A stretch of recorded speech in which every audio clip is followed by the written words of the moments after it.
Tonight, there's a monster on Georgia's roads, and chances are you'll never be able to stop it. Now, they are called Frankensteined guardrails, and one Georgia family says it killed their daughter. 11 Alive investigative reporter Kristen Crowley explains what you need to know to stay safe. I just witnessed a really bad car accident. I texted Bella and I said, Dad said there's a wreck, are you okay? And I didn't get a response. They hit the guardrail, and then they slipped and then went into the ditch. There was 15 bags of blood that they had put into her. I'm like, how did this even happen? How are you just driving down the road and then all of a sudden your car is impaled by a guardrail? I think somebody in the driver's seat's dead. It's a question Kathy and Mark Alonso have asked for 2 years. How a device meant to protect drivers killed their only daughter, Isabella Alonso.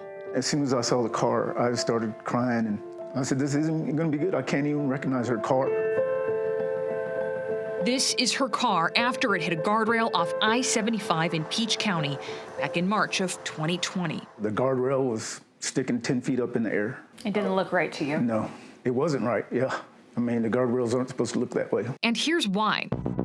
The family learned the guardrail Isabella hit had mixed parts from different manufacturers, parts that, when put together, don't make a functional device. It's called a Frankenstein guardrail because it creates a monster on the road. It can be deadly. Mechanical engineer Ben Railsback came up with the term Frankensteined after he investigated this crash in Colorado involving a Frankensteined guardrail. It just jammed up the system and kinked the guardrail, forcing it back around into the side of her vehicle. The woman in that crash survived.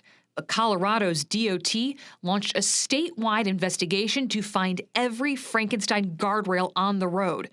Georgia's DOT did not do the same after Isabella's death. GDOT would not go on camera, but told us, quote, "We do not believe this reflects a widespread issue." However, our investigation uncovered the Frankenstein guardrail Isabella hit wasn't the only one on Georgia roads. We found at least 3 more.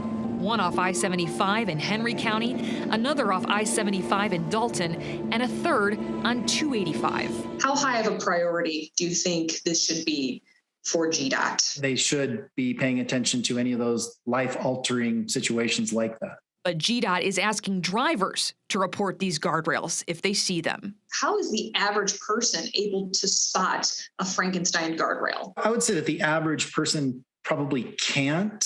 You know, after it's been hit, you know, I can tell the difference between the one that worked and the one that she hit that didn't work. But before they're hit, they all look the same. They all look the same, right? The Alonsos say GDOT shouldn't wait for someone else to spot these rails when the potential for injury is this catastrophic. What the doctor said, that the guardrail had separated her spine from her pelvis. Isabella stayed alive just long enough for her parents to say goodbye. But we asked her a question, she shook her head. What did you ask her? I asked her, do you see Jesus? And she shook her head. And I said, we'll go with Jesus and we'll see you soon. And then, She was calm. then yeah, we held her hand while she passed away.